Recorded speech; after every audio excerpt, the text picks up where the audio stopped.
Secretary, what will be your message in Doha today?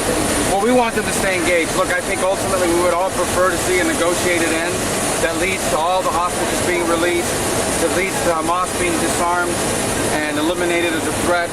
And we think Qatar can play a very key role in that. So we're going there. You know, we have a close partnership with the Qataris. In fact, we have an enhanced defense cooperation agreement, which we've been working on, and we're on the verge of finalizing. We want them to know how much we appreciate and respect all the time and work and effort they've put in the past to these negotiations, and we hope they'll re-engage despite everything that's happened. We know they're upset about it. Secretary, yesterday, Prime Minister Netanyahu declined to refuse to carry out further strikes on Hamas operatives. As you know, there's Hamas operating in Turkey, in Egypt, in addition to Qatar. What was your message on further strikes? Was it don't do it again? Was it another message? Well, I'm not going to discuss the details of everything that we said. That's not the way you can conduct diplomacy or international relations via press conference in that way. But what I would say is this, is what I just said a moment ago.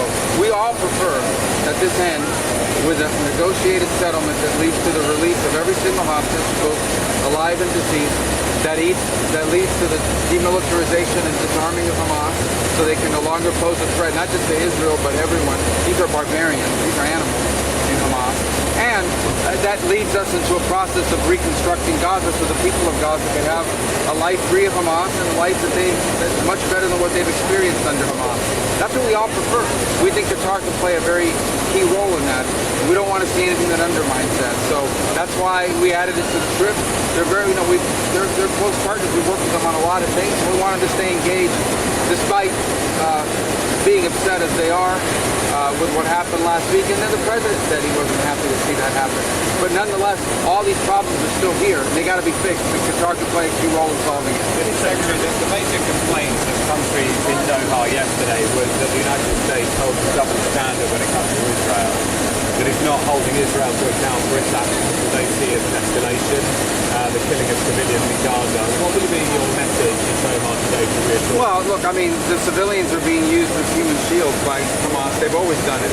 That's why they hide in tunnels and the civilians are on top. That's why they take hostages the way they have. That's why they'll take more hostages so they can get their hands on them. So the president wants to see it end. He wants to see it end quickly. And we prefer that it end quickly via a negotiated settlement so all the fighting can stop and we can begin the very hard work as an international community, not just the United States, of rebuilding Gaza and providing the people of Gaza a much better life than what they've had under Hamas. And we think our partners in the region can play a key role in that, and we hope they'll stay engaged, and we think Qatar can play a very important role in that, as they've tried to do in the past. Is this the last chance for Hamas to avoid a broader Israeli move into Gaza City? Well, as you saw, the Israelis have begun to take operations there, so we think we have a very short window of time in which a deal could happen. We don't have months anymore, and we probably have days and maybe a few weeks, so it's a key moment, an important moment. And again, our preference, our number one choice is that this ends through a negotiated settlement where Hamas says we're going to demilitarize, we're no longer going to pose a threat, we're going to disband, we're going to release every single hostage. By the way, this shouldn't be a single hostage. If you want to fight a war, you fight wars between combatants. You don't fight wars by taking civilians as human shields. And in this particular case, with the hostages for almost over 2 years now, that's a barbaric practice. It's an unacceptable practice. The president called it out yesterday. So that's what we prefer. We want it to end that way. We hope. We've done a lot of work. Ambassador Witkoff has spent countless hours working on this. We think the Qataris can play a very key role in making that happen. That's his preference. And that's how we want to see it. Sometimes, when you're dealing with, a group of savages like Hamas, that's not possible. But we hope it can happen. We're going to do everything we can to see if it is. Secretary, what's your message to Israeli ministers who are calling for a partial or complete annexation of the West Bank? And are you worried that the Abraham Accords could be in jeopardy? Yeah, look, I think much of that is a reaction to several nations around the world deciding to unilaterally declare a Palestinian state. We warned them that we thought that was counterproductive. We actually think it's undermined negotiations because it emboldened Hamas, and we think it undermines future prospects of peace in the region. We thought it was unwise to do that, and I think we're seeing that as a counter-reaction. It's what we thought would happen. We warned them that this kind of action would happen among some in the Israeli government if if they did what they did. But right now we're focused on how can we end what's happening in Gaza? How can we end Hamas? How can we get the hostages free? And how can we create a framework so that the people of Gaza can have a much better life than what they ever had under Hamas? That's what the president wants, and that's what we're going to continue to work on. Mr. Secretary, you said yesterday in an interview that you were looking at the social media of foreigners who may be speaking about Charlie Kirk in a Well, I think about Charlie Kirk. If you're a foreigner and you're out just celebrating the assassination of someone who was speaking somewhere, I mean, we don't want you in the country. Why would we want to give a visa to someone who thinks it's good that someone was murdered in the public square? It's just common sense to me. Have you actually revoked any visas yet? Have you taken that action? And Well, has we've any of revoked that- visas of people. I don't know, we've revoked visas of people that are inside the country. We've most certainly been denying visas. I mean, think about it. I want everybody to think about this for a moment, okay? You're out there celebrating the assassination in cold blood of someone, and then you want to come in. Why would we want anybody like that in our country as a tourist, as anything? We don't want them here. But have you gone out specifically? There's been recommendations that have been given to the Deputy Secretary Landau on social media, pointing to specific individuals. Well, look, Are you looking at those? we got to go through a process in all these, you know, but I'm sure there'll be some that are revoked. There's no shortage of idiots around the world that have decided it's a great idea to murder someone. We don't want people like that in our country. By the way, it's bad that we have people that are U.S. citizens that feel that way. We can't revoke. You don't need a visa. You don't have a visa. But you're a foreigner. Why would we want to allow it to the United States someone who's in favor of murder? We don't want pro-murder people in America. Secretary Rubio, on Colombia, just briefly, with the Colombian decertification, do you see any path back for Colombia to revoke that decertification? Yeah, look, our problem, Colombia's been a great partner historically. Unfortunately, they have a president now that, in addition to being erratic, has not been a very good partner when it comes to taking on drug cartels. So, they just don't meet the standard under his leadership. I think we have willing partners. If it was up to the military, the police, we've been working with them for decades. It's a great, good news story. But they have bad leadership right now, especially on this issue of drugs. But they can change. They can be more cooperative, and they can meet the criteria to get back on the list of certification. Secretary Rubio, next week is the United Nations General Assembly behind these things. Is there going to be any extra scrutiny of the foreign diplomats who come on visas to attend that? There's already the Palestinian authorities. I wonder if there are specific countries that may face extra scrutiny. I mean, we're not going to let people into our country that are pro-terror. We're not going to let people into the country that want to create harm to the United States. There's always scrutiny, and there'll be more. For the most part, I think there'll be plenty of people there. So, but if you're like in favor of terrorism or murdering people in the country, we're probably not going to let you. With this Gaza City offensive, is it your still assessment that Hamas can be militarily defeated? We're at over 700 days before. They may not have a choice to be militarily defeated. I think the problem, if it wasn't for hostages and civilians, they would have been defeated a long time ago. But these guys hide behind civilians, and they hide behind the hostages. That's why they took the hostages. Nothing would have been. If there were no hostages and no civilians in the way, this war would have ended a year and a half ago. So, but now it's kind of at a break point. I mean, you see what the Israelis are saying. At some point this has to end, and it has to end with a Hamas defeat. Our hope is that we can still negotiate something where the fighting stops, Hamas is disarmed, and hostages are all released, and we can help rebuild Gaza, not just us, but the world, to give those people a better life than what they've ever had under these savages and Hamas. That's still our hope. We're going to do everything we can to try to achieve that. It may not be possible, because dealing with Hamas is not easy. These are very bad people. Let's get on the plane. Tom, the risks of the City offensive and some of the ideas. Yeah, war's risk. There's risk involved in war. There's no good war, right? We don't like war. The president doesn't like war. The only thing worse than a war is a protracted one that goes on forever and ever. At some point, this has to end. At some point, Hamas has to be defanged. And we hope it can happen through negotiation. But I think time, unfortunately, is running out in that regard. It's 2.5 years. They still don't release the hostages.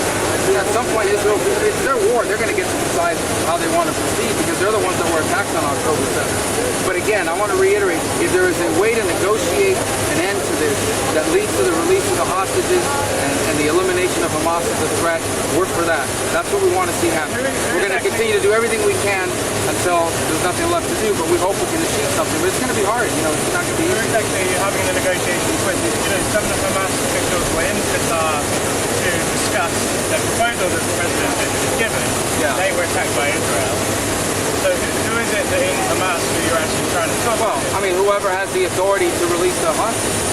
Are we talking about the Qatar mediated? Well, I mean, Qatar would play. Egypt mediated? Yeah, I mean, the Qataris and the Egyptians have worked together on this, and they're important mediators. If any country in the world can help mediate it, Qatar is the one. They're the ones that can do it. Now, I don't know if they can after what happened, but I think they could. If anyone can, they can. There's no other country in the world that can play that role, and we hope they can. If they can, we want to be supportive of Are it. you going to ask Qatar to have Hamas no longer be within their country? Or are you still asking? Well, we're going to ask Qatar to continue to do what they've done, and we appreciate very much, and that's play a constructive role in trying to bring this to an end. Obviously, they have to decide if they want to do that after last week or not. But we want them to know that if there's any country in the world that could help, end this through a negotiation, it's Qatar, and we appreciate that. And if there's a chance to do it, we want to encourage them to do it. They don't have to make that decision. Secretary, ahead of the state visit to the UK, the British Prime Minister has fired Ambassador Manderson over his links to Jeffrey Epstein. Obviously, questions remaining over the President's acquaintance with Epstein. Does that make the visit awkward? I don't know. So I think, the UK can decide that's their ambassador. If they want to recall him, that's their choice to do that. That won't change the nature of the visit. It's an important visit. It's one of our strongest allies in the world, a very special relationship, and I think it makes a lot of sense for the President to visit the UK, and they invited him to come. It's a very unique honor. I think he's the only President that's had two state dinners, and so it's a big honor, and they're an important ally and partner. All right, let's go. We're going to be late. On Ukraine, briefly, is there a red line that Putin could cross that would actually convince That's the Trump to President's trigger decision to things? make. He talked about, look, no leader in the world has done more to try to end that war than President Trump has. Multiple calls with Putin, multiple meetings with Zelensky, including probably next week again in New York. And so the President remains, he inherited this 3.5-year-old war from the Biden administration. He's trying to do everything possible to bring it to an end. We've been working closely with our partners in Europe on security guarantees, because that's going to be necessary in any negotiated settlement. And he's going to keep trying. If peace is possible, he wants to achieve it. At some point, the President may conclude it's not possible. He's not there yet, but he could get to that point. But, he's going to really go the extra mile. There's a way to end this war. He just wants it to stop. Thousands and thousands of people dying. The casualty rate for the Russians, I think in July they lost 20,000 soldiers. And then, of course, we talk about the suffering of civilians all throughout Ukraine, every single night. Drone attacks, the air attacks, the destruction. It's going to take a generation to rebuild the country. He wants the war to end. And if we can play a role, he's the only leader in the world. The only leader in the world that can talk to both the Ukrainians, Europeans, and also to the Russians. President Trump. He's the only one that can. And he's not going to easily forfeit that role because he's the only one that can play it. If somehow he were to disengage from this or, sanction Russia and say I'm done, then there's no one left in the world that can possibly mediate that end. Now, maybe we get to that point. We hope not, because it's a really bad war and he wants it to end. All right, let's go. Thank you, guys. Secretary of State Marco Rubio spoke with reporters in Tel Aviv before departing Israel for Qatar, addressing a series of urgent developments in the Middle East. Rubio confirmed that the United States and Qatar are close to finalizing an enhanced defense cooperation agreement, describing it as a critical step in strengthening security ties between Washington and Doha.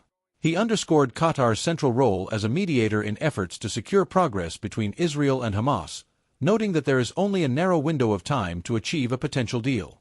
Asked about the recent Israeli airstrike in Doha that targeted senior Hamas political figures, Rubio strongly condemned the action, calling it cowardly and treacherous. He stressed, however, that the strike would not derail U.S. relations with Qatar, insisting that the partnership remains resilient despite diplomatic strains. At the same time, Rubio reaffirmed America's long-standing relationship with Israel. He acknowledged that the airstrike has added tension to an already fragile situation but maintained that U.S.-Israel ties are enduring and essential to regional security. Rubio also pressed for an immediate ceasefire in Gaza, warning that delays in reaching an agreement would only deepen the crisis. He emphasized that the coming days will be decisive in determining whether negotiations can succeed in halting the conflict and easing humanitarian suffering. The Secretary's remarks came just before his departure to Doha, where he is expected to continue high-level discussions on the conflict and on broader regional security cooperation.